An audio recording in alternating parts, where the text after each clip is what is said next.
Selamat datang kembali. Hari ini kita agak beda nih pembahasannya. Kita mau menyelami pemikiran Michael Saylor. Wah, menarik nih. Sosok yang vokal banget soal Bitcoin ya. Kadang kontroversial malah. Iya, vokal banget. Sumber kita transkrip wawancara dia yang panjang di YouTube di kanal The Ice Coffee Hour. Kita fokus bedah pandangannya soal masa depan kripto, soal uang itu sendiri, sama visinya tentang kebebasan ekonomi. Oke, jadi kita coba urai perspektif dia ya. Betul. Misi kita yaitu menyaring inti pemikiran Saylor buat Anda. Kenapa sih orang ini bisa yakin itu sama Bitcoin sampai taruhannya perusahaan sendiri loh? Gila juga ya kalau dipikir. Kan? Implikasinya apa kalau dia benar? Atau kalau salah? Ini penting sih, bukan cuma soal setuju atau enggak, tapi biar paham aja salah satu narasi kuat yang membentuk pasar Bitcoin sekarang. Setuju. Perlu tahu konteksnya juga. Nah, sedikit latar belakang nih. Saylor ini bukan orang sembarangan, insinyur lulusan MIT. Wow, MIT. Iya, terus dia investor teknologi awal di nama-nama gede kayak Amazon, Google. Puluhan tahun juga jadi CEO MicroStrategy. Oke, jadi track recordnya jelas ya di teknologi. Jelas banget. Iya. Penting juga nih buat kita garis bawahi, ini kan perspektif spesifik dia ya. Pasti banyak dipengaruhi latar belakangnya di teknologi, di rekayasa. Pasti itu. Nanti kita lihat deh gimana perjalanannya yang unik itu. Dari teknik penerbangan sampai ke teknologi mobile, kok bisa membentuk keyakinan dia yang sekeras baja soal ekonomi digital. Menarik. Visi seorang teknolog soal evolusi peradaban ya, bukan cuma analis pasar biasa. Kurang lebih gitu. Saya jadi penasaran, gimana ceritanya orang lulusan teknik penerbangan MIT bisa jadi ya salah satu pendukung Bitcoin paling getol gitu. Coba kita runut ya. Oke, setelah MIT, dia kan terjun ke teknologi. Dan jeli banget jadi investor awal di Amazon, Apple, Google, Facebook. Wah, kelas kakap semua itu. Jeli banget berarti dia lihat potensi ya? Iya. Terus dia juga nulis buku The Mobile Wave tahun 2012. Udah ngeramal gimana mobile technology bakal ngubah hampir semua hal. Oh, buku itu. Saya pernah dengar sekilas. Dia kayak terobsesi gitu sama ide dematerialisasi. Gimana teknologi itu mengubah yang fisik jadi digital. Nah, itu kuncinya. Dematerialisasi sama pola pikir rekayasanya. Ditambah lagi, dia dari kecil suka baca. Baca apa tuh? Fiksi ilmiah, kayak Heinlein, Asimov, Clarke, terus sejarah sains juga. Thomas Kuhn soal perubahan paradigma. Oh, pantesan cara pandangnya gitu ya. Selalu nyari the next big wave. Persis. Dia lihat pola-pola perubahan teknologi fundamental yang awalnya ditolak, tapi akhirnya ngubah segalanya. Itu berulang terus katanya dalam sejarah. Oke, terus pemicu spesifik dia ke Bitcoin apa dong? Kayaknya bukan tiba-tiba aja kan? Bukan. Pemicunya itu badai sempurna tahun 2020. Pandemi. Ah, iya. Pandemi global. Kondisinya kan anomali banget ya waktu itu. Suku bunga hampir nol. Stimulus gede-gedean juga kan? Bikin khawatir inflasi. Betul. Dan yang bikin dia makin resah itu, ada paradoks. Bisnis kecil di Main Street pada hancur, tapi Wall Street malah pesta pora. Harga aset naik gila-gilaan. Nah, MicroStrategy posisinya gimana waktu itu? Justru itu. Perusahaannya punya cash gede, $500 juta. Wow, banyak juga. Tapi ironisnya, uang itu nggak ngasilin apa-apa, karena bunga nol. Malah nilainya bisa kegerus inflasi. Ini udah bukan masalah keuangan biasa, tapi dilema eksistensial buat dia. Dilema eksistensial gimana maksudnya? Iya, dia bilang pilihannya cuma 3. Mati cepat, ambil resiko gila, mati lambat, biarin aja kas kegerus inflasi, atau lakukan sesuatu yang benar-benar baru dan radikal. Sesuatu yang baru, Bitcoin. Nah, krisis itu maksa dia buka pikiran ke ide-ide yang mungkin tadinya dianggap aneh atau terlalu berisiko. Termasuk kerja remote gitu ya?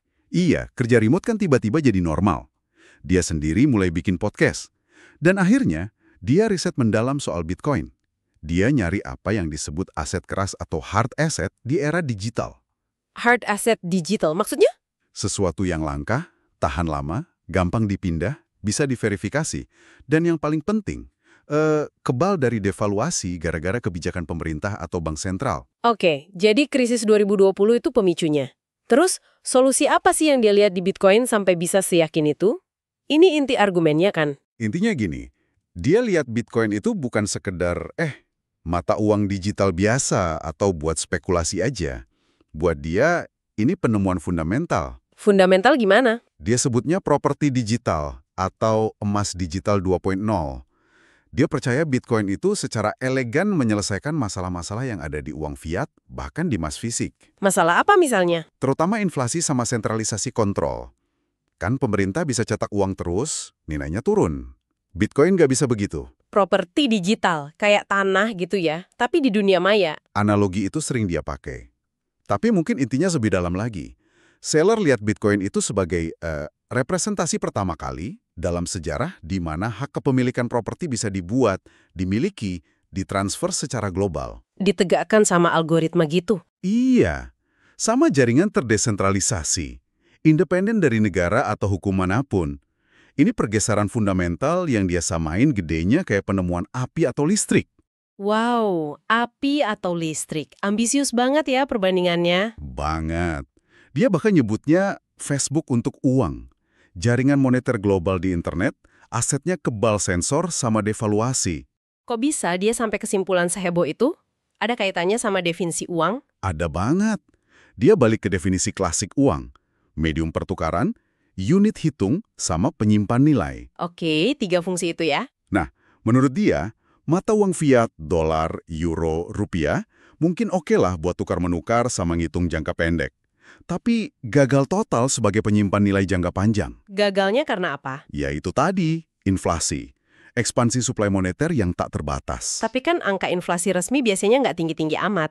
Nah, ini dia poin penting dari Saylor. Dia skeptis banget sama angka inflasi resmi kayak CPI, Indeks Harga Konsumen. Skeptis gimana? Dia anggap itu angka yang direkayasa atau paling nggak nunjukin hilangnya daya beli yang sebenarnya. Dia lebih lihat ke tingkat ekspansi suplai uang M2. Oh, jumlah uang beredar yang real gitu ya? Iya, yang seringkali jauh lebih tinggi dari CPI. Dia bilang CPI itu kayak termometer yang sengaja dibikin biar nggak kelihatan panas-panas amat, padahal jumlah uangnya nambah terus, ngegerus nilai uang kita. Jadi inflasi yang kita rasain bisa lebih parah dari angka resmi ya? Bisa jadi, terutama di aset langka. Contoh ekstrimnya dia. $1 juta sekarang, 100 tahun lagi bisa tinggal sisa 0,1% nilainya. Kalau inflasi tersembunyinya rata-rata 7% setahun. Waduh, ngeri juga ya. Bikin mikir ulang soal nyimpen cash jangka panjang. Banget. Nah, keyakinan inilah yang bikin MicroStrategy nekat. Jadi perusahaan publik pertama yang jadiin Bitcoin aset cadangan utama. Itu kan langkah berani banget. Gimana caranya? Nggak takut ditolak pemegang saham? Risiko banget. Agustus 2020, mereka umumkan beli awal $250 juta Bitcoin. Gede juga awalnya. Terus, buat ngelola resiko penolakan pemegang saham yang mungkin konservatif, dia pakai strategi cerdik, namanya Dutch Auction. Lelang Belanda gimana tuh? Intinya, MicroStrategy nawarin beli balik saham mereka sendiri dari pasar, tapi dengan harga premium. Jadi, pemegang saham yang ragu sama strategi Bitcoin ini bisa keluar sambil untung. Oh, jadi kayak filter gitu ya buat pemegang saham? Tepat. Hasilnya, ternyata cuma dikit yang ambil tawaran itu. Wah, berarti mayoritas setuju atau paling nggak nerima ya? Iya.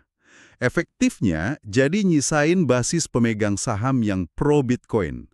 Setelah itu, mereka malah makin berani. Ngumpulin utang miliaran dolar lagi. Utang buat apa? Buat beli Bitcoin lagi. Lewat obligasi konversi yang bunganya rendah banget. Bahkan ada yang 0%. Gila, nekat banget. Keyakinannya tinggi banget berarti. Luar biasa tinggi. Tindakan ini jelas ngirim pesan kuat ya. Implikasinya apa kata Saylor, selain buat MicroStrategy sendiri? Gede banget implikasinya. Menurut dia, ini bukan cuma soal strategi korporat, tapi validasi kalau Bitcoin itu aset cadangan institusional yang layak. Oke, validasi. Terus? Lebih jauh lagi, dia percaya teknologi ini nawarin potensi kedaulatan ekonomi sama hak properti yang aman buat 8 miliar orang di bumi. Terutama yang tinggal di negara dengan ekonomi atau politik nggak stabil. Kedaulatan ekonomi buat semua orang. Ya, dia tekanin banget kekuatan efek jaringan. Makin banyak pengguna, makin banyak modal masuk, makin aman, makin berharga jaringannya. Dia sebut Bitcoin itu jaringan moneter yang direkayasa secara brilian. Direkayasa ya, bukan muncul gitu aja. Iya, pakai prinsip teknik, bukan cuma produk sejarah atau keputusan pemerintah. Oke. Tapi kan nggak semua orang seoptimis dia. Banyak banget kekhawatiran soal Bitcoin, volatilitasnya gila, potensi dilarang, diretas, Belum lagi koin lain banyak banget. Nah, itu pasti. Gimana dia jawab keraguan itu? Dia bahas kok secara terbuka. Malah cerita pengalaman pahit MicroStrategy sendiri. Oh ya? Gimana? Setelah beli awal itu, harga Bitcoin sempat anjlok. Rugi di atas kertas sekitar 40 juta dolar dalam minggu-minggu pertama. Waduh, Terus harga rally gila-gilaan, jatuh lagi pas musim dingin kripto. Jadi dia nggak naif soal volatil. Tapi argumen baliknya kuat. Dari desain teknis sama filosofi Bitcoin-nya. coba kita bedah satu-satu deh. Soal resiko dimatiin atau dilarang pemerintah. Nah, disinilah konsep desentralisasi main. Dia pakai analogi virus flu. Virus flu? Maksudnya? Susah banget kan, basmi sesuatu yang udah nyebar ke puluhan ribu komputer node dan jutaan mesin penambang di seluruh dunia. Nggak ada kantor pusatnya, nggak ada CEO-nya, nggak ada server pusat yang bisa dimatiin. Oh, iya juga ya. Beda sama sistem terpusat. Beda banget. Terus soal keamanan, resiko hack, kan sering dengar berita exchange kripto dibobol. Nah, perlu dibedain nih, keamanan jaringan Bitcoin-nya sendiri sama keamanan platform pihak ketiga kayak exchange. Saylor fokus ke protokol intinya. Yang dijaga pakai apa tuh? Pakai mekanisme Proof of Work, POW. Ah iya, POW. Yang butuh energi gede itu ya? Betul. Intinya, beli keamanan pakai biaya energi yang gede banget. Perkiraannya sekitar 15 miliar dolar setahun pas wawancara itu. Plus pakai hardware super khusus, ASIC namanya. Jadi biaya energi gede itu fitur keamanan, bukan pemborosan. Menurut Saylor, iya. Itu tembok energi yang bikin mahal banget buat siapapun nyerang jaringan. Analoginya menarik deh. Gimana? Di ruangan isi 100 miliarder, siapa paling kuat? Orang kelas menengah bawa pistol 300 dolar. Hah? Maksudnya gimana? Maksudnya, kekuatan khusus, ASIC dan energi POW bisa ngalahin kekuatan komputasi umum, CPU, GPU biasa yang mungkin dimiliki peratas atau bahkan negara. Ada juga konsep Silicon Ratchet. Silicon Ratchet? Apalagi tuh? Investasi triliunan rupiah di hardware ASIC ini cuma satu arah. Mesinnya nggak bisa dipakai buat hal lain. Jadi, keamanan jaringan tetap kuat walau harga Bitcoin turun karena penambang udah terlanjur investasi gede. Oke, menarik. Selain teknis, ada aspek lain. Ada dua lagi yang sering dia tekanin, etika sama ekonomi. Etika gimana? Dia sebut konsepsi tak bernoda atau Immaculate Conception. Istilahnya unik ya. Maksudnya? Fakta kalau pencipta Bitcoin, Satoshi Nakamoto, itu anonim, terus ngilang gitu aja setelah jaringan jalan. Itu krusial banget katanya. Kenapa krusial? Karena nggak ada figur sentral yang bisa ngontrol, ngubah aturan, atau manipulasi jaringan buat kepentingan pribadi atau politik nanti. Beda sama banyak kripto lain kayak Ethereum, kan ada pendirinya, ada yayasannya, kebijakannya bisa berubah. Ah, oke. Jadi nggak ada kingmaker-nya gitu ya. Terus aspek ekonomi? Ini mungkin yang paling fundamental, pasokan terbatas dan absolut. Cuma bakal ada 21 juta Bitcoin. Titik. Udah pasti segitu ya? Aturannya gitu di kode. Dan katanya susah banget, hampir mustahil diubah. Butuh konsensus mayoritas absolut seluruh jaringan. Ini ngasih kepastian jangka panjang yang nggak ada di uang fiat atau bahkan emas. Kelangkaan digital yang pasti gitu ya? Iya, kelangkaan digital terverifikasi. Itu inti tesis nilai Bitcoin menurut dia. Kalau soal regulasi gimana? Dia optimis resiko larangan berkurang. Dia lihat tren global, terutama di negara besar kayak AS, itu arahnya ke kejelasan regulasi, bukan larangan total buat Bitcoin. Kejelasan gimana? Ya, potensi kerangka kerja di mana Bitcoin dianggap komoditas digital, kayak emas di bawah CFTC, stablecoin diatur bank, token lain kayak saham masuk ke SEC. Kejelasan ini malah bagus katanya, buka pintu buat adopsi institusi lebih luas. Oke, argumennya buat Bitcoin kuat banget ya. Tapi kenapa hanya Bitcoin? Kok nggak didiversifikasi ke aset lain? Gimana bandingannya? Nah, ini bagian seru lagi. Dia tegas banget soal ini. Coba gimana? Feds, uang fiat, cash. Ya kayak tadi, dia lihatnya kayak es mencair atau darah keluar dari kekayaan kita karena inflasi. Simpen cash banyak, itu strategi kalah. Oke. Feds indeks saham, S&P 500, jangka sangat panjang. Dia bilang indeks saham itu cuma bisa ngimbangin inflasi moneter real. Bukan nambah kekayaan di atas itu secara signifikan. Cuma jaga daya beli, nggak melipat gandakan kayak potensi Bitcoin. FEDS emas fisik. Dia sebut Bitcoin emas digital yang lebih unggul. Lebih gampang dibawa, kirim kemana aja cepat, gampang dibagi kecil-kecil, gampang diverifikasi asli nggaknya, dan lebih langka absolut. Oke. FEDS Real Estate. Properti bagus sih, tapi ada pajak tahunan, biaya rawat, nggak liquid, nggak bisa dipindah. Kelangkaannya juga relatif kan, bisa reklamasi atau bangun ke atas. Nah, di sini analogi Manhattan muncul. Ah, iya, analogi Manhattan. Gimana itu? Coba bayangin Pulau Manhattan di New York. Tanahnya terbatas banget kan, nggak bisa nambah. Iya, betul. Akibatnya, properti di sana jadi salah satu yang paling mahal dan dicari di dunia. Saylor lihat Bitcoin itu kayak Manhattan di dunia maya. Properti utama di cyberspace. Paling langka, aman, dikenal, dicari secara global. Oke. Nah, yang terakhir, FES, altcoin, Ethereum, Solana, dan lain-lain. Ini kan panas perdebatannya. Ya panas, tapi buat Saylor, Bitcoin unggul mutlak karena 3 pilar tadi. Etika, konsepsi tak bernoda, rekayasa, proof of work yang stabil dan teruji versus mekanisme lain yang lebih baru, dan ekonomi, pasokan tetap 21 juta versus altcoin yang bisa berubah kebijakannya. Jadi dia lihat altcoin itu bukan uang digital murni? Lebih kayak securities crypto atau platform teknologi, bukan uang kayak Bitcoin, itu pandangan dia ya. Pandangannya fokus banget ke Bitcoin ya. Prospek harganya gimana? Dia kan bullish banget kelihatannya. Bullish parah.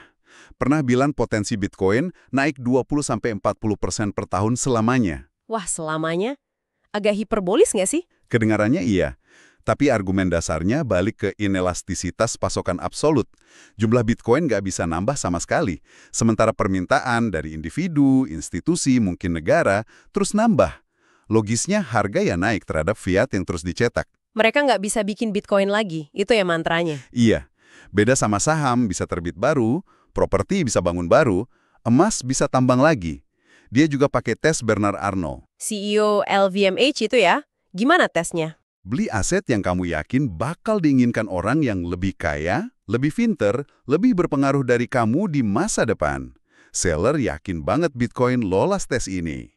Terus soal aksesibilitas gimana? Bitcoin kan teknis ya, simpan sendiri, self-custody agak repot. Nah, disinilah peran ETF Bitcoin jadi penting menurut dia. Dia analogiin kayak beda punya rumah pribadi, simpen Bitcoin sendiri, kontrol penuh tapi tanggung jawab penuh, sama nyewa apartemen di gedung tinggi, punya eksposur harga Bitcoin lewat ETF di bursa saham. Jadi ETF tuh kayak jembatan gitu? Betul. Nggak punya Bitcoin langsung, tapi mempermudah aliran modal gede dari sistem keuangan tradisional, dana pensiun, 401k, manajer investasi buat masuk ke pasar Bitcoin tanpa ribet soal teknis simpan-menyimpan. Oke. Kita udah bahas banyak banget nih ide dari seller. Buat ada yang dengerin, mungkin ada yang merasa ini kok rumit banget, atau terlalu bagus buat jadi kenyataan, atau malah makin skeptis. Pesannya apa nih? Pesan seller sebenarnya simple dan cukup rendah hati sih. Jangan percaya gitu aja sama dia. Tapi jangan juga nolak mentah-mentah tanpa riset. Jadi riset sendiri gitu ya? Iya, dia selalu bilang, habiskan setidaknya 100 jam pelajari Bitcoin sebelum bikin opini. Do your own homework lah. Dia malah nyediain sumber belajar gratis di Hope.com. Nah, ini relevan ya buat tujuan Anda jadi well-informed, paham berbagai perspektif, apalagi yang sekuat ini. Tepat. Sekalipun nggak setuju sama kesimpulan Saylor, proses memahami argumennya itu maksa kita mikir lebih dalam soal uang, inflasi, teknologi, masa depan keuangan. Ada poin universal yang dia tekanin. Apa tuh? Di era ekonomi nggak pasti ini, penting banget buat ngerti cara kerja uang dan habiskan 100 jam cari tahu cara jaga nilainya. Nasihat itu berlaku buat siapapun, percaya Bitcoin atau enggak. Setuju banget soal itu. Jadi, kalau kita tarik benang merah nih dari pembahasan kita soal perspektif Michael Saylor, kesimpulan utamanya apa ya? Kesimpulannya, dia lihat Bitcoin itu bukan cuma aset, tapi penemuan teknologi fundamental, semacam uang yang direkayasa mendekati sempurna. Properti digital langka gitu ya? Iya, yang nawarin solusi potensial buat masalah kerapuan sistem keuangan fiat, didorong kekuatan jaringan terdesentralisasi yang kebal sensor dan devaluasi. Oke. Nah, sebagai penutup nih, coba kita renungkan pemikiran provokatif yang terinspirasi dari analogi Saylor tadi. Dia kan sering nyamain Bitcoin sama api atau listrik. Iya, yang dampaknya luas banget itu ya. Dan transfer energi ekonomi global. Pertanyaannya jadi, Apa tuh pertanyaannya? Pergeseran sosial, politik atau budaya tak terduga apalagi, di luar keuangan ya, yang mungkin bakal muncul seiring teknologi ini makin matang, makin diadopsi, dan mungkin nyambung sama inovasi lain kayak AI.